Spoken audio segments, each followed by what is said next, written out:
live on today's episode. Today, my guest is Kelley W. Powell, if you Google her, who is the CEO of the MacLaurin Group. And she is also the author of Courage to Lose Sight of Shore: How to Partner with Private Equity to Grow Your Business with Confidence, which was ranked one of the top 9 must-reads of 2021 by Entrepreneur Magazine and entrepreneur.com. Kelley, how are you today? I'm doing great. How are you, Anthony?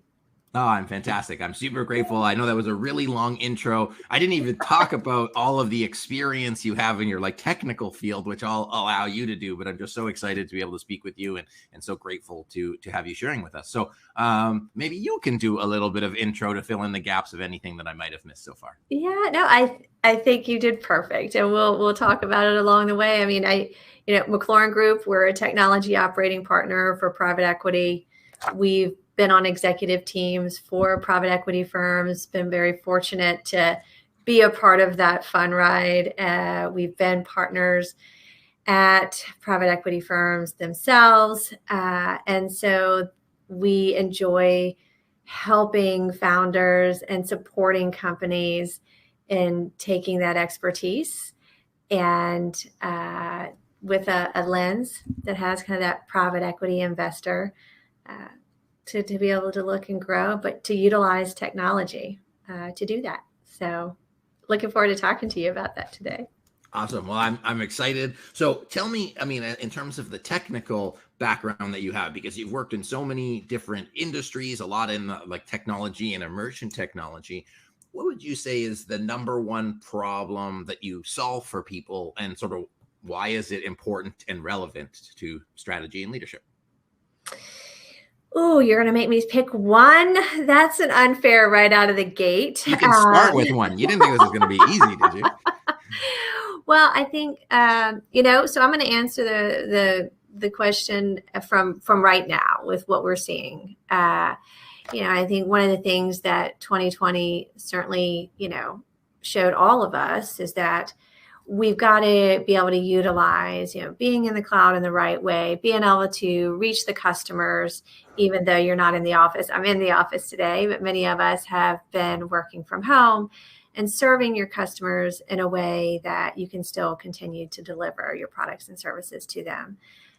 And I think a lot of people maybe that we've seen, and a lot of people that we haven't, are kind of picking it up and putting their data centers in a cloud instead of really reaching out to someone, whether it's MacLaurin Group or someone like us, to be able to say, how do I do that? Because I haven't done that before, and making sure you get the full benefits. And we can certainly talk about that more as we move forward. And with my background, the other piece that the team brings to the table is really thinking about understanding your data and the analytics in order to grow your company. And so I would say if there's one core thing about how MacLaurin Group thinks about utilizing technology, it is for scale. So rapid growth to be preparing you for scale. And so whether that is architecture, very kind of that strategic roadmap, to being able to think about your analytics, or to being able to think about how am I going to deliver to a customer, that's where we start the conversation. And so everything else we do builds on those fundamental things, whether that's an add-on acquisition or other things. So got it. I think I answered the one with maybe 4 or 5 points. That's perfect. We'll dive into one. I told you I couldn't pick one. No problem. Well, so to foreshadow, I'm going to ask you about the importance of updating your sort of data infrastructure and your technology infrastructure, and because a lot of people probably look at it and say whoa, that's quite an endeavor. But I actually want to look back in, let's say the past 10 years of some of those big projects that you've seen. So outside pre-MacLaurin Group, what you did in some of the other organizations, without naming any names. But where did you see really big wins in terms of those projects? Why did people undertake them? What were some of the wins, and what were some of the challenges that you saw in your sort of previous careers? Yeah. So, it sounds like from chatting with you about who your listeners are, I would start by saying it is okay for you to be wherever you are right now with your technology, because if you are growing and you're successfully growing, even if that means that you're using technology that you built off of because it is what your roommate in college knew, then good for you, right? Let's celebrate that you're where you are. I think, being able to take technology in a way that you're really honest about being able to scale out. So to your point of not using any names, right? If the answer to your technology is that you're having to add bodies to it every single time in order to be able to grow your customer base, then that's not really scale. So when we are thinking about really that high level visionary architecture of how you're going to reimagine your technology, reimagine the delivery of your platform, the most important things that we're engaging with is, why did you do the things the way you did? To understand, right, that it's not necessarily the technology itself. It's the business needs behind the technology. It's why you're doing something. And so as you're looking, I think sometimes folks can get a little bit intimidated or scared about a change in technology. But when you think about being able to utilize newer technologies to deliver, you still have all of those reasons on why you understand your business better than anybody else, and to be able to deliver, partner with someone who can support you in making that shift, right? So I would say some of the most important, and how I even got here, was being able to be introduced to folks in the industry that I wouldn't otherwise have friends and colleagues, because I was in the space of private equity. And they were ones that had experience to be able to say, we're going to do this. We're going to continue to support our clients in the way that we are doing it now, at the same time that we're doing something different. And that dance that you have to do, because you can't just flip a switch. And, so for the audience that's listening, I'd have them ask themselves, are you a little bit afraid of taking that leap, of having, moving to something? And are you able to do it yourself, or do you need to reach out to another partner to help you to do that? So for example, right, as you're delivering to your clients, do they have insight into the marketplace? Do they know how well they're doing compared to others? Do you know how well you're doing yourself? Are you able to answer those questions to know how to grow and scale? And so much of that is around the data and analytics too, as well. So I think, I don't know if that answered your question or not, Anthony, or if you maybe want I can ask a slightly different question. Yeah. Because we've talked about like the private equity coming in. Why is it important why is upgrading that technology? Why is having a data strategy important as it relates to organizational growth, whether or not they've sort of had a private equity event? Right. Whether or not you've had private equity, you have to make sure that like data capture is cheap now, but you've got to do it in the right way. And do you know that you're with your infrastructure and the things that you're doing, can you look your customers in the eye and say that they should trust you with their data? Are you being a good ambassador? Are you thinking about ways to be able to grow your business, whether that's features and functionality that you may want to deliver now, or maybe you want to add on in the future?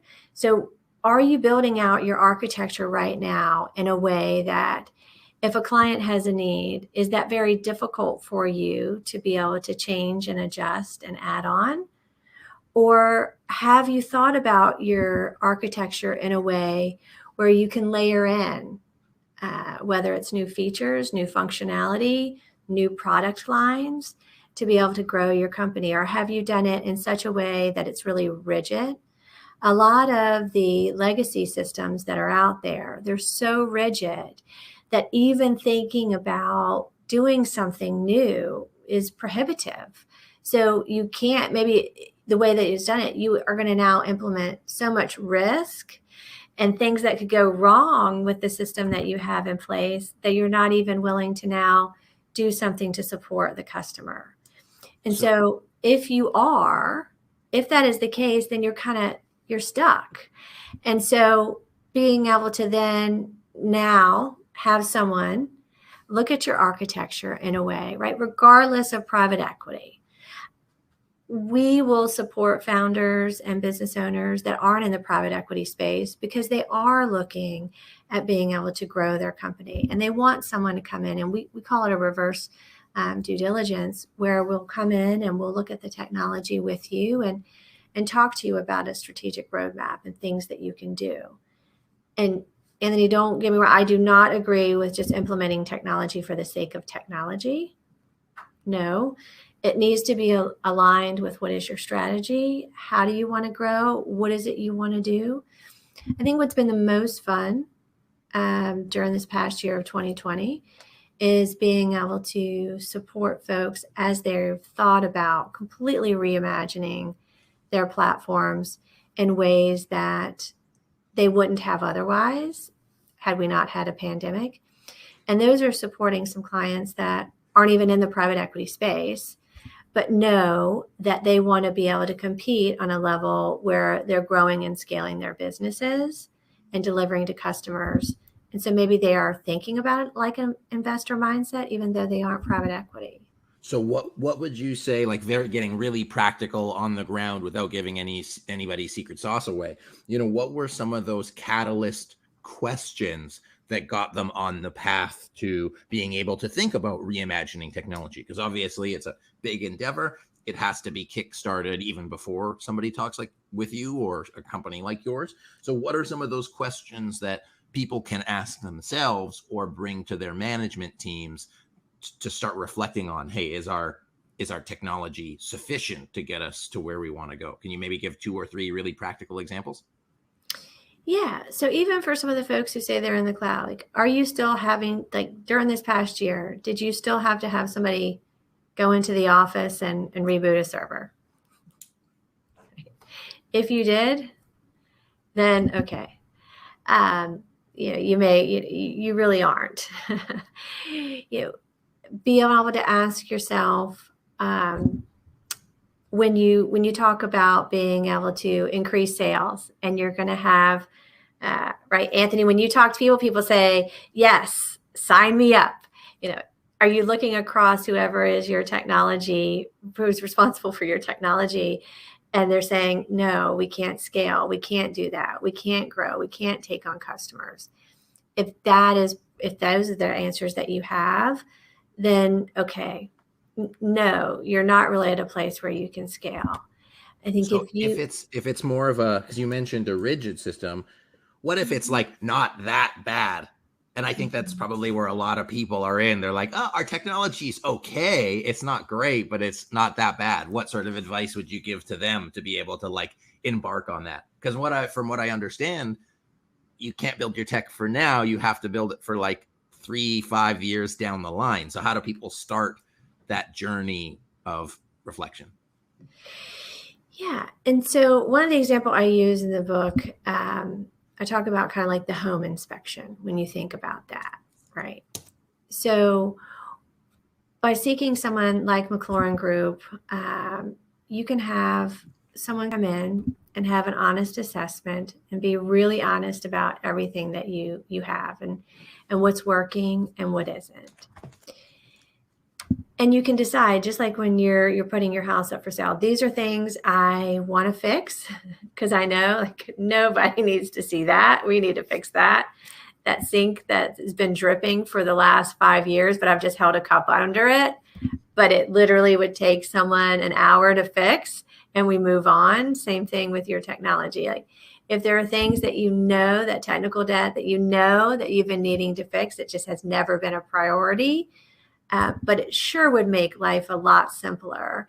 You wouldn't be spending the time and effort on it, right? And right to your point of maybe it's not that bad, but over time it is building up. And I think one of the things that happens is that all of those things that you feel like, okay, well, that's not that bad. Well, that's not that bad. Well, that's not that bad. Well, eventually you now have a whole punch list of things that you have to address. And you have to ask yourself, is it slowing you down? Are there things that you could be doing? Is it reliable? Are you putting your clients at risk from a security or a data standpoint?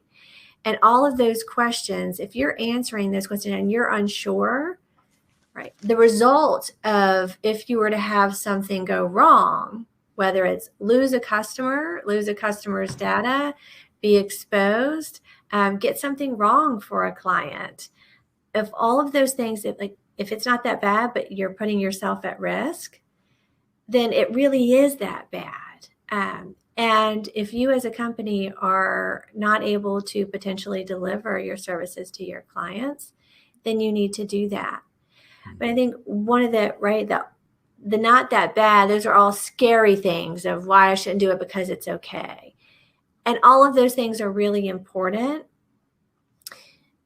But more important than all of that is where you want to grow. And if it's not that bad because you're able to service your customers and be there for them, then maybe that's as big as you want to go. Maybe you don't want to bring more customers on, and that's an okay answer. But being able to do, right, so I talk about investing in yourself and that whole reverse due diligence.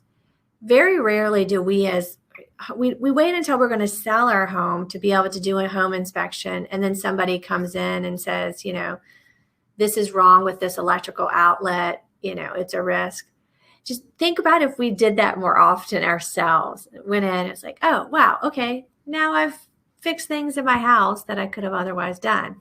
It's kind of that same thing for a business. If you want to engage with someone, regardless of private equity, to come in and say, what will we do? How would we do it? How would you recommend? And listen, it's an investment in yourself and in your business. It doesn't mean that you have to do all of those things.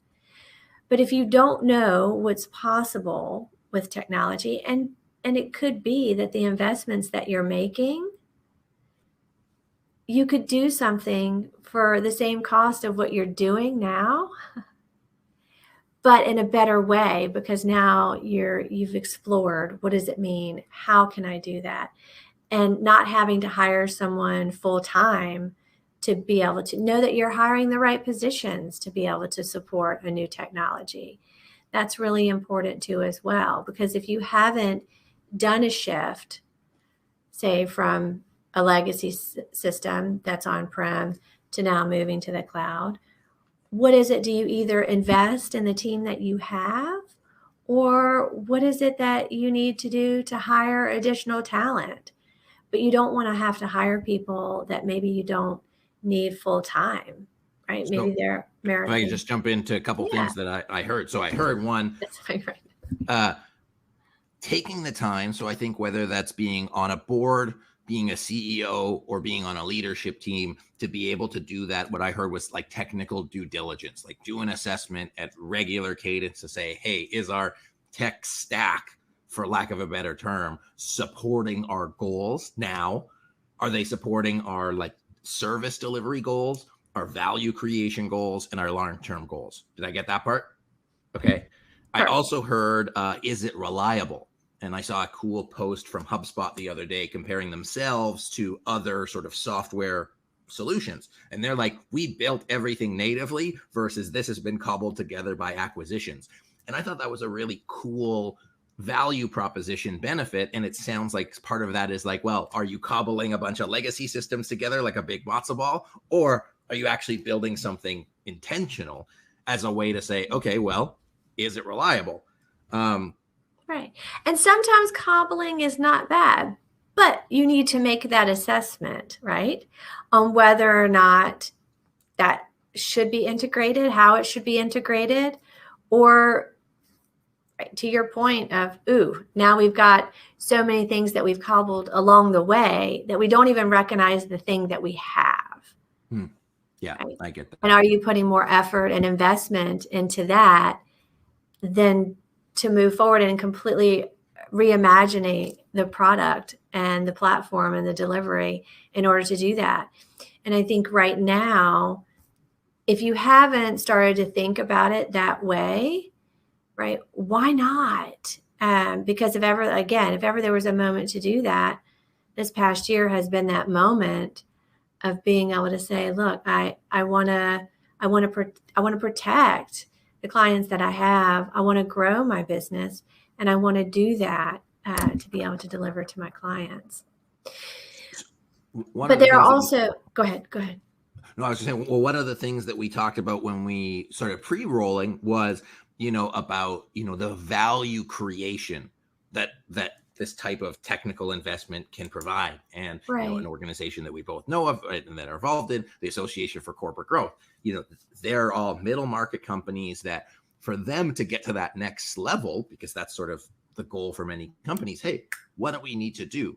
And so I know that there's a lot of different people at different organizations here, but can you highlight, maybe it's just the importance of technology for value creation long term, but also, again, like, hey, what are those considerations a leader needs to take on? And I know we've covered it a little bit. It's like, hey, what do I really need to do to galvanize my team around doing a strategic change like that that's going to support the growth? Yeah. So a real example, right? Using no names. When you think about the stickiness for your clients, if you, going back to the cobbled of what you have and data integration and all of that, if you've had someone really at a high level think about what is the technology, to your point, that is going to take us not only right now to be able to serve our clients, but 3 to 5 years from now, being able to continue to have a runway. If you're going to do that in a way that is going to set you up as far as that first step of having a platform that can serve your business. And are you capturing the data in a way that now, not only are you serving that client, but when you think about them going to a competitor, if you're able to provide insight for them with the data and analytics about how are they in the marketplace. Think about this past year. One of the things that folks need to understand, I'm down. Well, how far am I down? In the industry, am I doing okay compared to others? And in some of the conversations with some of our clients where, right, to their teams, they might say, oh, well, we're down in sales for the industry. But but do you realize that compared to everybody else, you're doing great? And it's that, what is the bellwether to be able to tell whether or not how we are as an industry? And so being able to use, if you've cobbled and you can't get data out, and you can't be able to then build an organization around what you have, then you won't be able to provide those insights. And for the companies that were able to provide those insights, not only deliver to their clients, right? Everybody be home, we can still deliver because we have a platform and architecture where we've moved to the cloud. We're in the right way. We've done it the right way so that we can deliver to clients. And then now we have insight across whatever industry that we're in, whatever industry we're serving, to be able to talk to clients about their performance and be able to give them more than just a platform, but a true partner in business to be able to support them in delivering to their clients. Now you have a reason where someone's not going to switch, right? What is your stickiness? Why are clients staying with you with what you're delivering? And so your technology should be aligned in that way to be able to think about from the customer's needs and standpoints. And I know as for me as a customer, right, to your point of, I want to know that you've got it. I want to know that if I look how the sausage is made, that you're taking care of my data, you have my best interest. There is not going to be, a slowdown in delivery to me as your client, as your customer. I want to know that you have a handle on technology. And every company, we're all now in technology companies, right? Aren't we? I think all of your listeners, it sounds like whether you are a technology company or not, you get that we're all technology companies to be able to serve our clients. Yeah, well, I heard it's serving clients at sort of 3 levels. And we got a question for the chat. Then I'm going to ask you about the book, and then we're going to wrap up. So one, I heard around basically being able to deliver the core value. Is your technology delivering the core value of your product? The other value part is your technology, is your data capture retaining customers? Are you doing the things to be a little bit predictive to understanding, hey, what do you really need to continue to serve that customer? And then the third piece is just overall data insights to guide strategic direction, strategic investments, and to say, hey, relative to the industry or just as an overall business performance. So one is delivering business performance. The other is a measure of business performance. And both of them, all 3 of them, can be delivered by a sufficient tech stack, or technology investment. So not just sufficient, fabulous, stellar, amazing. Yes. Well, enough to get the job done. Yes, to your point. Yes, to get the job done. Yes. And in the future. So there's a question in the chat. By the way, if you have any questions in the chat, be sure to put them. If you haven't yet, be sure to like and subscribe so that you can never miss another great episode. But how would you think about the investment/resource balancing between the technology platform and the human insight sort of value based on the technology? So it sounds like, how do you balance the investment between tech and people, and how do you sort of find that equilibrium or balance, if that's even a thing? And Maria, let me know if I got that right. It's Maria letting you know if you got that right. Probably not before you answer the question. So. Yeah. So there is no right. I mean, the answer is it depends. And part of it, so one of the things that's really important when we are supporting a portfolio company or we're talking to you is to understand that balance. And it's going to be different for every company. So I am not going to use just a broad brush to answer that. What is important is to understand that, as you are, so when you talk about the value base from tech and people, it is both. I believe that technology done in the right way is there to be able to support you and your team and what you're doing. So I look at that question in 2 different ways, Maria, and hopefully she can put in there whether or not I'm addressing it correctly. When you think about so let's think about the technologists themselves, especially if you are replacing a technology.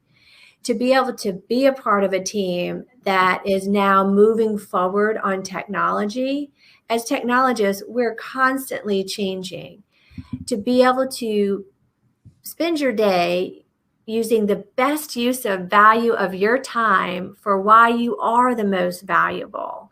And there are things that you can be doing for clients that are high value. If there's something that we can do with a technology or a platform that is replacing a part of your role, then that only enables you to be able to do more. I do not think that technology makes teams irrelevant. I also think that you have to have the right tech teams. And my advice to anyone who is kind of on that tech side and kind of looking and thinking of, especially if you're at a pivotal point of transition, throw yourself at it. Let folks know what it is that you don't know, because there is so much. Going back to the very start of our conversation today, as you're going through a product reimagination, a platform reimagination, the folks who understand why it is you're doing what you're doing, the business rules behind it, understanding the customer's needs, all of that is huge, right? And technology is not going to replace that. Technology needs that so that you can pull as much of that into being efficient to deliver to your customers. But that's also the needs are going to change, and you have to evolve. And so I think that balance, and just like we as technologists, you have to evolve and be there. And so I think if you're, my recommendation to folks is, don't hold too tight on a fiefdom. I think sometimes when we go and people say, well, I need to protect my job. I need to make sure that I'm the expert and everybody knows. And so I'm going to hold on to this really tight. Those folks are actually doing themselves a disservice, because if you take the opposite approach and want to be able to have other folks fill your chair so that you can do other things, or to be able to scale and grow in a way, say, look, I want to be able to do more. So this part of my job, can you just make that automatically happen? I don't need that. I need to be talking to the customer. I need to be doing these. What is the most value add part of your job? And the other piece of that, to be able to say, look, if I'm learning a new technology and I'm in the conversation, throw yourself into it. And the honest answer, Anthony, sometimes maybe you aren't the right person to be a part of the technology shift long term. And you have to make that decision. But technology is going to change whether you decide to change with it or not. And so it always has to be a personal choice and decision. But people, and even with private equity and with growing, you cannot grow a business without really passionate people who are committed to the business, who want to grow. And as you're growing, you need to do more things. So I think that it's a combination. So Maria, I hope I've answered your question. So she does have a follow-up question, but I'm going to sort of summarize what I heard, and then in about 5 minutes or less, we're running out of time. So what I heard was really, ultimately, it comes down to delivering value. It's less about a formula of, who, what, when, where, how, why, but it's around, focusing on delivering value. Where are those value drivers, whether it be technology or human, and integrate them such that it provides the highest value. So I'm going to ask you two questions. One is about your book, and if you can summarize your book in a minute or less, that'll be a challenge. The other, which is a great follow-up from Maria, and then we'll wrap up, is she alludes to the fact that tech is evolving faster. What happens when your tech replaces, air quotes, people, and what do you do, or what have you, maybe more precisely, what have you seen done with the human capital surplus? So I'd ask, what have you seen in your experience? What have you seen done when technology sort of grows faster than people? And what have people done with that human resource surplus other than downsizing? So two easy questions to finish us up. Yeah. Okay. So the first question about the book. The reason I wrote the book, I think private equity is a wonderful industry. I wanted to be able to tell some of the good stories about it, wonderful people. And there are leadership lessons there from having worked with Bill Royal, one of my mentors, from building a business to a $1 billion business, and how we did that by just doing the right things and being a good guy. And so I think that there's leadership lessons there that all business owners can learn from, regardless of private equity. Welcome feedback on the book for folks who will read it. Please reach out to me directly. Happy to answer any of your questions and connect with you on the book. From the what have I seen from downsizing and technology moving faster. This was my point earlier, right? The whole value add of where you're adding. And you have to, as a technologist, have an honest conversation with yourself. The downsizing or technology, there are companies as you're growing and you're implementing technology, they need the folks who understand the customer and to be able to support the technology, regardless of what the technology is. So throw yourself at it. Don't get so deep rooted in having to do it the old way that you don't move forward with technology, right? And so you can make that decision to dig your heels in and not move with technology. And then you've got to decide what you want to do. And from my personal experience, for the companies that I've worked with, whether right now in MacLaurin Group or in the past, it is a whole lot easier for a company to take the employees that they have who are committed and excited and are helping grow the business and know the business and be able to shift and pivot their role into the what's next than to go out and find somebody completely new. But you have to be willing to pivot and go with wherever that technology and role is going. And it could be that you bring someone in like MacLaurin Group to help bolster and mentor and support the team to do it. But if you're not the right person and you're just, maybe the technology does change and it's a different skill set, if you're not going to take on that skill set, then you're not the right person for that role, as harsh as that may seem. So you have to decide, do you want to move with the technology or not? And the answer is we sure hope so, right? Because you wouldn't be a part of the company if you weren't a valuable contributor before technology shifted. So be a valuable contributor after the technology shifts and be a part of the growth and that amazing ride of when a company takes a pivot and transforms and delivers to clients in a new way. It's so much fun to be a part of that. So I have a hard time when people dig in and say, no, we have to do it, because I'd hate to think I would still be doing things now the way I was doing a couple years ago. Definitely not decades ago. It's part of the reason why I'm in the industry I'm in, because I like the change and the growth and riding the ride. So that's awesome. I hope that answers your question. Yeah, what I heard was, again, using technology to support people, and that, like, as part of your technology strategy, make sure that technology is enabling people and that you have a path for them. And if they don't want to be, leveraging technology that way, then maybe they're not a good fit. Maybe there's a miscommunication, maybe there's a misunderstanding, but in principle, the technology should actually increase the capacities. It's like Iron Man. You have Iron Man as a person, and then he wears the suit. He's not the suit. The suit just helps him do more stuff. To find your Iron Man suit, you can use that. I love that analogy. That's perfect. Yes. So you can use that, Kelley. You can steal that, and I won't mind at all. I'm actually, our CTO, Alan Williamson, I'm going to tell him and say, look, I'm going to start describing you as the Iron Man suit. So that's an excellent analogy. There you go. Love it. It was all came from you. So where can people get a hold of you? Where can people learn more about you and your book? We did put the book in the chat, but where can people get a hold of you? And then we'll finish up. Yeah.